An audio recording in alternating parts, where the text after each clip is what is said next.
Sports Cabinet Secretary Kipchumba Murkomen today appeared before the National Assembly to inform the House on the country's preparedness to host the CHAN and AFCON competitions, infrastructure, facilities and other logistics to host international sporting events. The Kenya Academy of Sports execution of its mandates and the grassroots talent development across the country, as well as delayed FKF elections.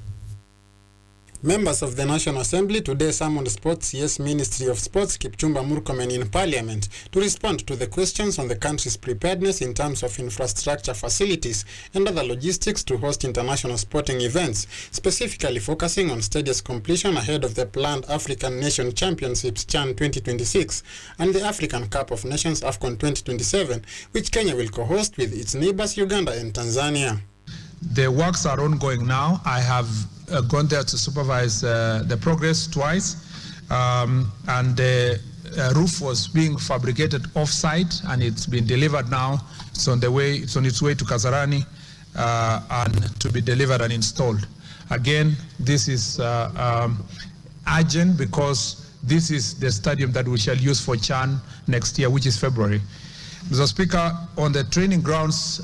Members also inquired on FKF delayed elections, with some raising concerns on the integrity of the upcoming FKF elections, to which the CS promised to oversee the process, as well as Kenya's Academy of Sports mandate of executing grassroots talent development across the country. The Kenya Academy, Mr. Speaker, in line with the mandate of the sports talent development, Kenya Academy of Sport has over the years undertaken various programs and activities aimed at identifying and growing sports talents at the grassroots. They include one sports camps. Mr. Speaker, the Academy has so far provided training to 3,457 talented children and youth in different sports disciplines through sports camps in football, tennis, volleyball, basketball, rugby, hockey, swimming.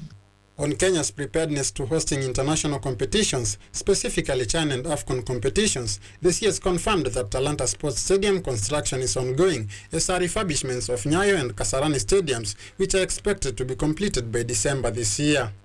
Mr. Speaker, the works, as I said, will be completed by December this year. In addition, the CS confirmed that the CAF President Chief Patrice Motsepe visited the country to assess Kenya's preparedness to hosting the competition on the 19th of September 2024, to which he expressed satisfaction with the progress made so far.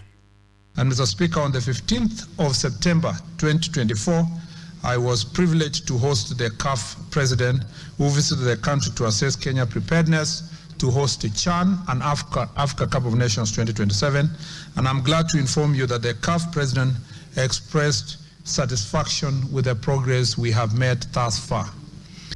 Murkomen defended poor talent development programs in the grassroots areas, as he lamented the country's lack of support for grassroots academies, which has hindered establishment of sports academies across the country, citing this year's budget where the country allocated zero budget for football academies across the country.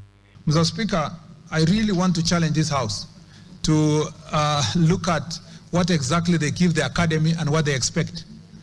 If you look at the budget for this financial year, last year the academy was allocated, they requested 530 million for 2023-2024, and they were given 280 million.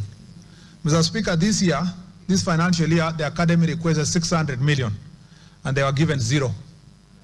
Mr. Speaker, there is... For KUTV Sports, I'm Sam Mitiaki.